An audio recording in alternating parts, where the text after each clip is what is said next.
മേളങ്ങൾ കേൾക്കുന്നേ. വെളുത്തുള്ളി ഞാൻ എപ്പോഴും അടുത്തത് ഉടനെ കാരണം ഗ്യാസ് വെച്ചാൽ ഭയങ്കര ഗ്യാസ് ഈ ഉരുളി അടുപ്പ് ഗ്യാസ് വെച്ചാൽ തീ മാത്രമേ തീ കൊടുക്കുള്ളൂ. അടുപ്പത്താകുമ്പോൾ തീയാവില്ല. അപ്പം ഞാൻ അടുപ്പത്തോടെ നല്ലെണ്ണ ഒഴിച്ച് കടുകും ഉലുവായും പൊട്ടിച്ച് പച്ചമുളകും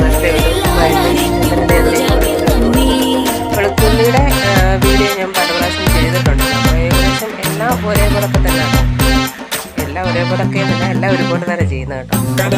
വെളുത്തുള്ളി നല്ലപോലെ വഴറ്റി കഴിഞ്ഞാൽ മസാലയും ഇട്ട് വിനാഗിരി ഒഴിച്ച് തിളപ്പിച്ച്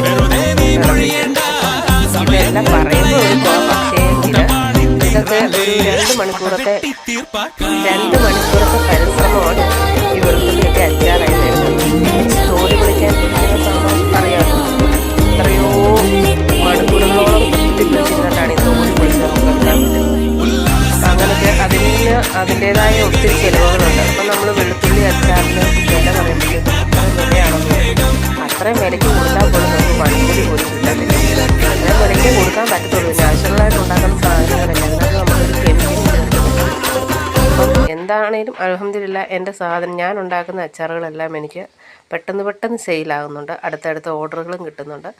അപ്പം ഇനിയും ഓർഡർ തന്നവരും തരാനുള്ളവരും തരത്തില്ല എന്ന് പറഞ്ഞിരിക്കുന്നവരും ഒക്കെ ഓർഡർ തന്ന് സഹായിക്കണം. വീഡിയോ ഇഷ്ടപ്പെട്ടാൽ ലൈക്ക് ചെയ്യാനും ഷെയർ ചെയ്യാനും സബ്സ്ക്രൈബ് ചെയ്യാനും കമൻറ്റ് ചെയ്യാനും മറക്കല്ലേ. ഫോളോ